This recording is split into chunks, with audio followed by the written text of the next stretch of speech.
সকলোকে চালোম। ভালে আছেনে? বাইবেলত লিখা হোৱা প্ৰাৰ্থনাৰ বিষয়ে বিগত কিছু সময়ৰ পৰা আমি শিকি আছোঁ। আহক আমি সকলোৱে একেলগে ইয়োবৰ পুস্তকখন মেলি লওঁ। প্ৰথম অধ্যায়টো চাম। আৰম্ভণিৰ কেইটামান পদ মই পঢ়িবলৈ লৈছোঁ। উচ দেশত ইয়োব নামেৰে এজন মানুহ আছিল। সেই পুৰুষ সিদ্ধ সৰল ঈশ্বৰলৈ ভয় ৰাখোতা আৰু দুষ্টতাৰ পৰা আঁতৰি থাকোতা। তেওঁৰ 7টা পুতেক আৰু 3জনী জীয়েক জন্ম হয়। তেওঁৰ সম্পত্তি 7,000 মেৰ ছাগ, 3,000 উট, 500 হাল বলদ, 500 গাধী আৰু অতি অধিক দাস দাসী আছিল। এই কাৰণে সেই পুৰুষ পূব দেশৰ লোকবিলাকৰ মাজত সকলোতকৈ মহান আছিল। তেওঁৰ পুতেকবিলাকে গৈ যিদিনা যাৰ পাল পৰে সেইদিনা তাৰ ঘৰত ভোজ খাইগৈ আৰু মানুহ পঠাই তেওঁবিলাকৰ 3জনী ভনীয়েককো তেওঁবিলাকৰ লগত ভোজন পান কৰিবলৈ নিমন্ত্ৰণ কৰে। পাছে তেওঁবিলাকৰ ভোজৰ দিন উকলি গ'লে ইয়োবে মানুহ পঠাই তেওঁবিলাকক পবিত্ৰ কৰায় আৰু ৰাতিপুৱাতে উঠি তেওঁবিলাকৰ সকলোৰে সংখ্যা অনুসাৰে হোম বলি দিয়ে। কাৰণ ইয়োবে কয়, কিজানি মোৰ পোহঁতে পাপ কৰি অন্তৰৰ পৰা ঈশ্বৰক বিদায় দিলে। ইয়োবে সদায় এইদৰে কৰে। ইয়োবে সদায় এইদৰে কৰি থাকিছিল। কেইটামান কথা ক'বলৈ লৈছোঁ, মন দি শুনিব। ইয়োব সিদ্ধ আছিল, সৰল আছিল, ধাৰ্মিক আছিল। কাৰণ জানেনে, জিহুৱাৰ প্ৰতি ভয় ভক্তিৰে সৈতে তেওঁ জীৱন কটালে। তাৰ প্ৰতিফল কি জানেনে? জিহুৱাৰ প্ৰতি ভয় ভক্তিৰে জীৱন যাপন কৰাৰ কাৰণে তেওঁ নিজৰ জীৱনত মনতাৰ সৈতে তেওঁ ঘীন কৰিলে। হিতোপদেশৰ 8 অধ্যায়ৰ কেইটামান পদ মই আপোনালোকৰ আগলৈ আনিবলৈ গৈছোঁ। 13 নম্বৰ পদ। জিহুৱাক ভয় কৰাই দুষ্টতাক ঘীন কৰা হয়। কিমান যে সুন্দৰ পদ। জিহুৱাক ভয় কৰাই। ঈশ্বৰলৈ ভয় আৰু ভক্তি আপোনাত থাকিলে আপুনি কি কৰিব জানেনে? পাপক ঘীন কৰিব। ছি, ঘীনলগীয়া এই বুলি আপুনি চলিব। সাধাৰণতে প্ৰায়েই নিজৰ ক্লাছৰ কিছুমান ল'ৰাই বা সহকৰ্মীয়ে নিজৰ বাইকত ধুনীয়া ছোৱালীবোৰক বহুৱাই লৈ যাওঁতে কিছুমান ল'ৰাই কয়, কিমান যে ছোৱালীৰ সৈতে ই খেলিব। ছি, এইদৰে তেওঁলোকে বৰ সমালোচনা কৰে। এওঁলোকে কিয় এনেকৈ সমালোচনা কৰিছে আপুনি জানেনে? কাৰণ এওঁলোকে তেনেকুৱা ছোৱালী পোৱা নাই কাৰণে। এওঁলোকে যদি তেনেকুৱা ছোৱালী পাই যায় তেতিয়া এৰি দিব নেকি? যদি সেই ছোৱালীজনীয়ে আহি আপোনাক মোৰ বৰ ভাল লাগে বুলি ক'লে তাইৰ চাৰিওফালে ঘূৰি থাকিব,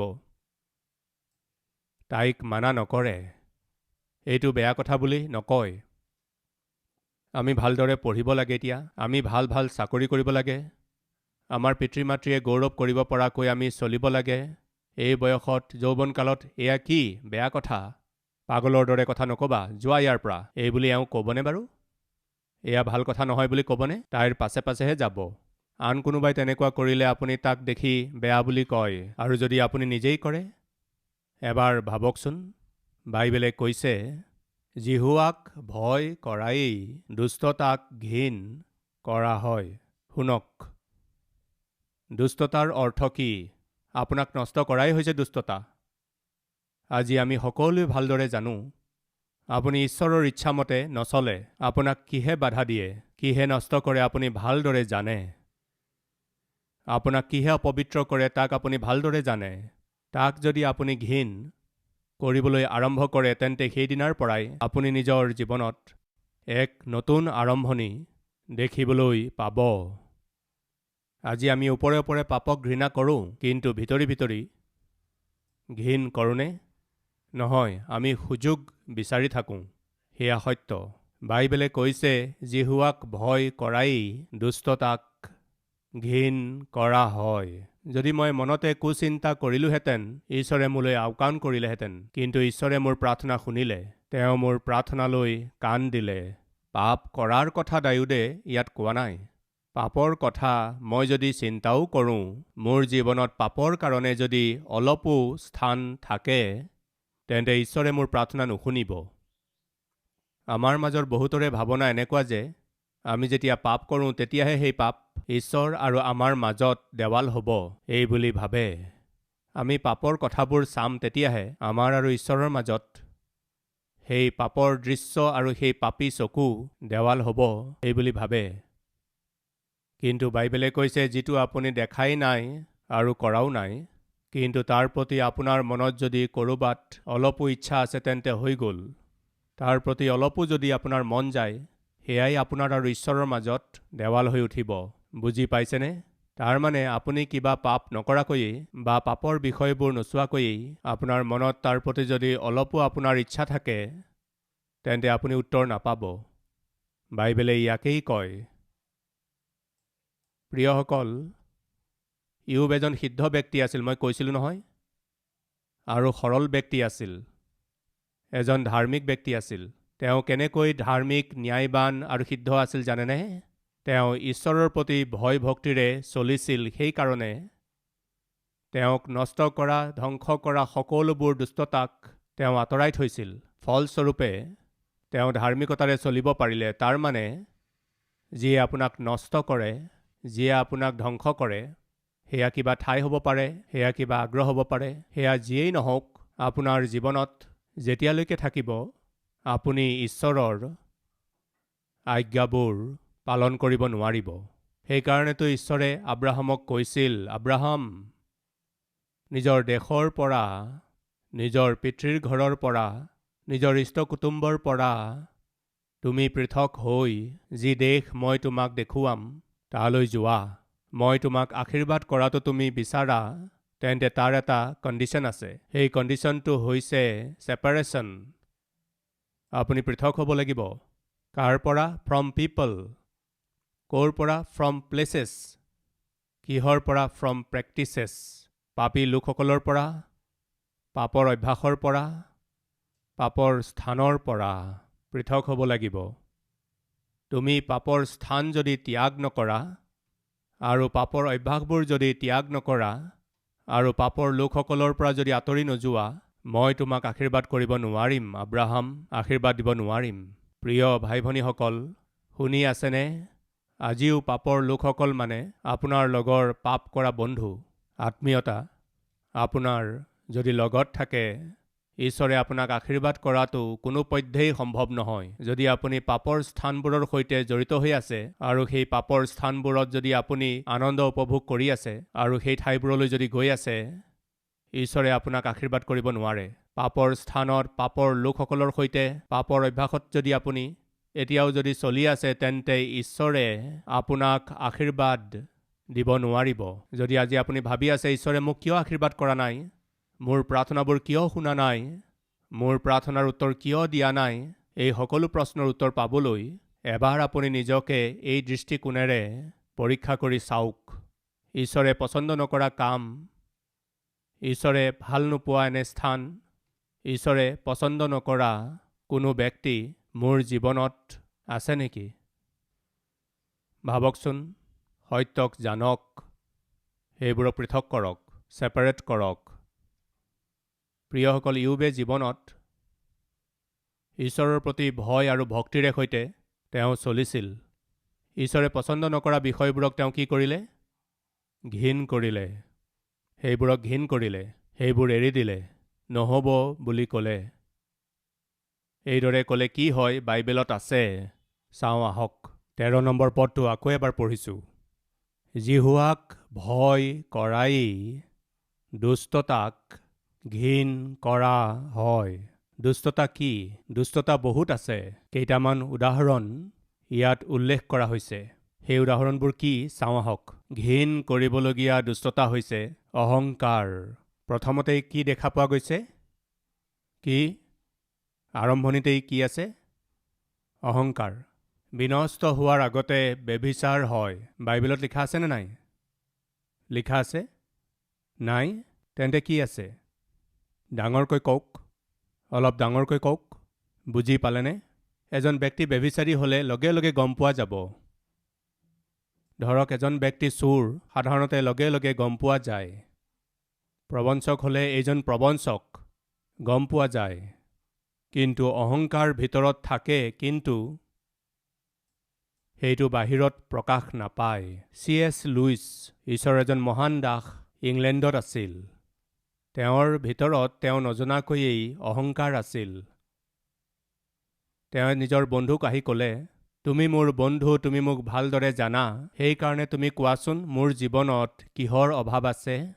মোৰ অভাৱবোৰৰ কথা তুমি মোক কোৱা, সেইবোৰক মই ঠিক কৰিবলৈ চেষ্টা কৰিম, এই বুলি ক'লে। তেতিয়া তেওঁৰ বন্ধুৱে ক'লে, মই তোমাৰ ভিতৰত দেখিবলৈ পোৱা এটা অভাৱ হৈছে তোমাত অহংকাৰ বহুত আছে। আকৌ এবাৰ কোৱাচোন, তুমি বৰ অহংকাৰী, মনে মনে থাকা। মোত ক'ত অহংকাৰ আছে? যিকোনো অহংকাৰী মানুহক আপুনি এই কথা সোধকচোন, তুমি অহংকাৰী নহয়নে? কি ক'লা? মই অহংকাৰী? ইমানো অহংকাৰ মোত নাই। সেয়াই হৈছে অহংকাৰ। C.S. লুইচক তেওঁৰ বন্ধুৱে ক'লে, তোমাৰ বহুত অহংকাৰ আছে, সেয়া অলপ কম হ'লে ভাল হ'ব বুলি কওঁতে, মই অহংকাৰী হয়, মোত যে অহংকাৰ নাই সেই কথা মই সাব্যস্ত কৰিব পাৰিম। কি কৰিবা? মই ডিঙিত এখন সৰুকৈ ফলক লগাই ল'ম, এখন পোষ্টাৰ লগাই ল'ম। কি বুলি? মই মানুহ নহয়, মই এটা গাধ। এনেকৈ লিখা এখন বৰ্ড লগাই গোটেই চহৰত ফুৰিম। সঁচাইনে? মই সাব্যস্ত কৰি দেখুৱাম। কি মোৰ অহংকাৰ নাই? ঠিক আছে, চাম। তেওঁ যেনেকৈ ক'লে তেনেকৈ কৰিলে। C.S. লুইচ নামৰ সেই আত্মিক ব্যক্তিজনে নিজৰ ডিঙিত এখন বৰ্ড লগালে আৰু তাত লিখিলে, মই মানুহ নহয়, এটা গাধ। লিখি ডিঙিত ওলমাই গোটেই চহৰত ফুৰিলে। বন্ধুজন আচৰিত হ'ল। হেল্ল', কি কোৱা এতিয়া? এতিয়া কি বুলি ক'বা? বন্ধুজন মনে মনে আছিল। তুমি বুজি পালানে? মোৰ নিচিনাকৈ এইদৰে ডিঙিত বৰ্ড লগাই, মই মানুহ নহয়, এটা গাধ, এইদৰে লিখি ডিঙিত ওলোমাই গোটেই চহৰত ফুৰিবলৈ যিয়ে সাহস ৰাখে, কোনোবা যদি আছে, সেইজন কেৱল C.S. লুইচ। বুজি পালানে তুমি? ইয়াৰ অৰ্থ কি? কওকচোন। তেতিয়া বন্ধুজনে ক'লে, ইয়াকেইতো মই তোমাক কৈ আছোঁ। এইটোৱেই হৈছে এটা বেমাৰ। তুমি নিজকে নম্ৰ কৰিও মোৰ নিচিনা নম্ৰ ব্যক্তি এই পৃথিৱীতেই নাই। এইটোৱেই বেমাৰ, এইটোৱেই অহংকাৰ। প্ৰিয় ভাই ভনীসকল, অনুগ্ৰহ কৰি শুনক। আপুনি নজনাকৈয়ে আপোনাক নাশ কৰিব পৰা এটা বেয়া গুণ আছে। সেই বেয়া গুণটো কি হয় জানেনে? অহংকাৰ। আপুনি ভাবে যে মোত অহংকাৰ নাই। আপোনাত অহংকাৰ নথকাটো ক'বলৈ বৰ সহজ। আপোনাক যদি কোনোবাই হেয়জ্ঞান কৰি কিবা কথা কয়, তেতিয়া আপোনাৰ উঠলি উঠিব। কি? কওকচোন। ইমান কিয় প্ৰিয়সকল? আপুনি M.Com কৰিলে। আপোনাৰ কোনোবা বন্ধুৱে আনৰ সৈতে আপোনাক পৰিচয় কৰাওঁতে, মোৰ ফ্ৰেণ্ড B.Com। ঐ B.Com নহয়, M.Com কৰিলোঁ মই। এইটো কি কওকচোন? অহংকাৰ। ডিগ্ৰীৰ বিষয়ে অলপ কমকৈ যদি কৈ দিয়ে, উঠলি এইদৰে প্ৰকাশ পাই যায়, সেয়াই অহংকাৰ। কোনোবাই যদি হেয়জ্ঞান কৰি আমাৰ বিষয়ে কিবা কথা কয়, নাইবা অলপ কমকৈ কথা কয়, লগে লগে ভিতৰৰ পৰা উঠলি খং ওলাই যায়। তাৰ কাৰণ হৈছে অহংকাৰ। আপুনি যিটো ভুল কৰাই নাই সেইটোৰ বিষয়ে যদি কোনোবাই কয়, তেতিয়া আপুনি যে খঙত জ্বলি উঠে, সেয়াই হৈছে অহংকাৰ। অনুগ্ৰহ কৰি মন কৰিব। এয়া সাধাৰণতে ঈশ্বৰৰ পৰা আপোনাক দূৰ কৰোঁতা এটা ভয়ানক লক্ষণ। জিহুৱাক ভয় কৰাই দুষ্টতাক ঘিণ কৰা হয়। সেই দুষ্টতাবোৰৰ ভিতৰত প্ৰথম দুষ্টতা কি হয় জানেনে? কি হয়? অহংকাৰ। আজি এই বাক্য শুনি থকা প্ৰতিজনৰ ভিতৰত আৰু মোৰ ভিতৰতো ক'ৰবাত নহয় ক'ৰবাত কোনো স্থানত আমি নজনাকৈ কি থাকে? অহংকাৰে বাস কৰিয়েই থাকে। তাক আমি চিনি উলিয়াই সময়ে সময়ে আমি যদি তাক নিজৰ অধীন কৰি নলওঁ, সি আমাক তললৈ লৈ যায়। এই সত্যক নাপাহৰিব। অহংকাৰ। সাধাৰণতে যিজনত অহংকাৰ থাকে তেওঁৰ দম্ভ থাকে। দম্ভ থাকিলেই অহংকাৰ হয়। দম্ভ আৰু অহংকাৰ দুয়োটা সাধাৰণতে একেলগে যায়।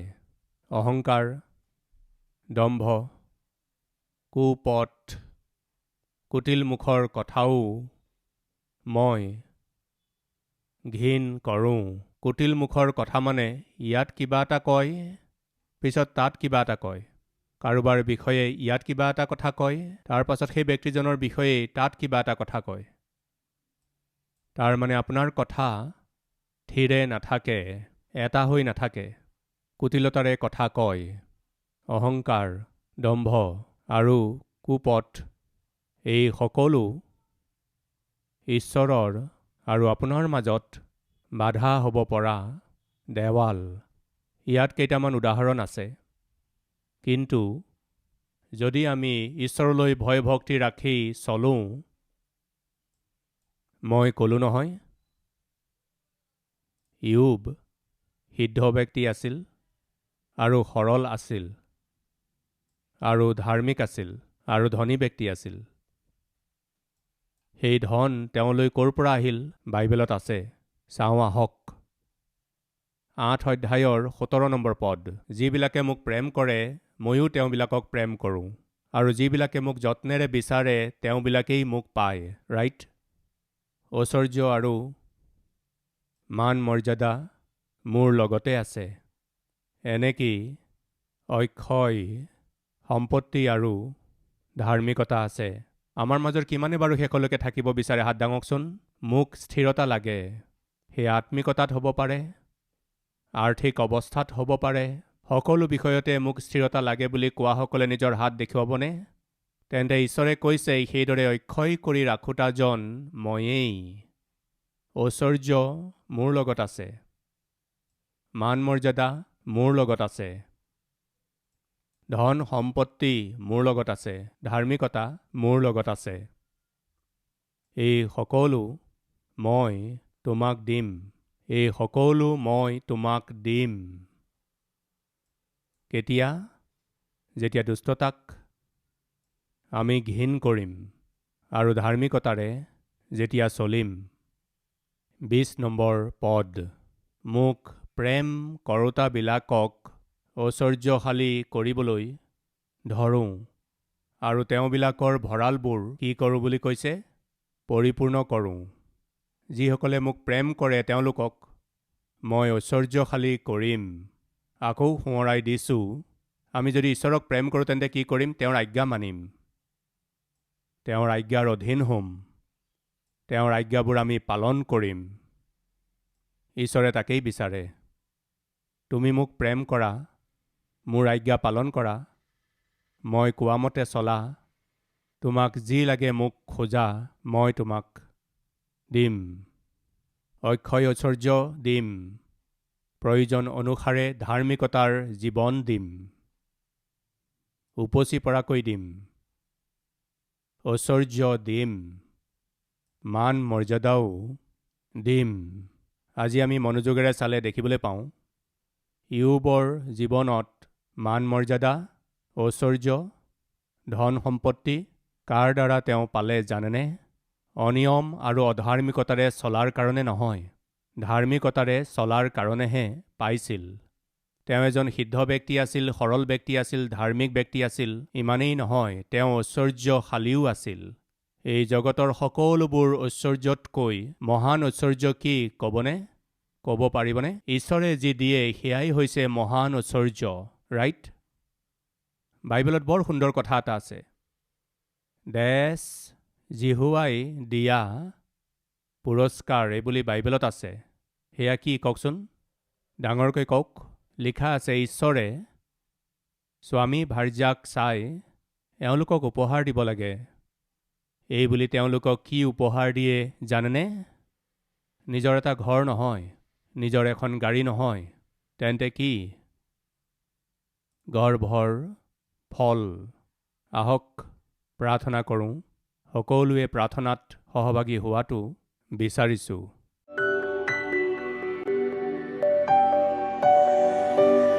মহান পবিত্ৰ প্ৰেমময় পিতৃ ঈশ্বৰ, অতি স্পষ্ট আৰু পোনপটীয়াকৈ আপুনি আমাক কথা ক'লে, সেইকাৰণে ধন্যবাদ জনাইছোঁ।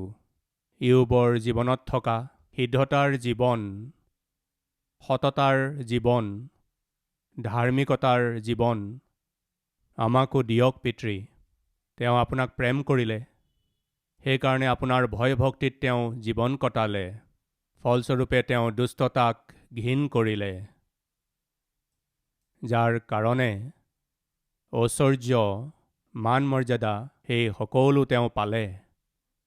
সৎ গুণবোৰেৰে সৈতে ধন থকা স্বত্তেও তাৰ দাস নহৈ পিতৃ নম্ৰতাৰে সৈতে নিজৰ জীৱন আগবঢ়াই তেওঁ ভাবিলে এই সকলোবোৰতকৈ অধিক ঐশ্বৰ্য ঈশ্বৰে দিয়া সন্তান তেওঁলোকক আত্মিকতাত বৃদ্ধি কৰিব লাগিব, তেওঁলোকৰ চাৰিওফালে প্ৰাৰ্থনাৰ বেৰা দিব লাগিব।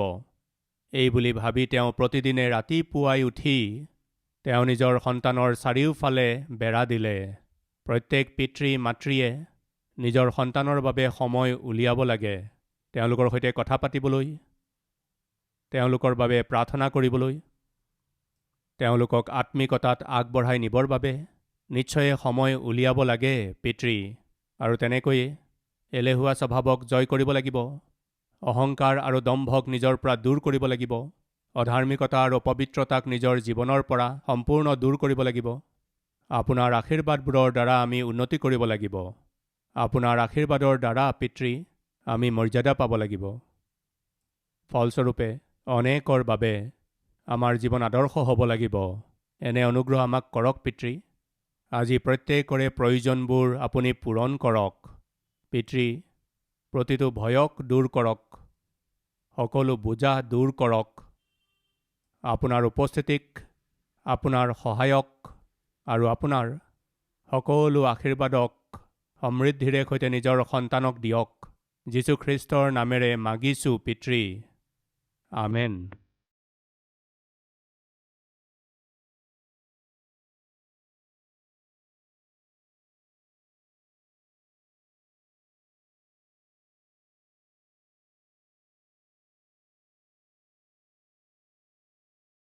हमारा address Calvary, post box number 30, Kukatpally, Hyderabad 72।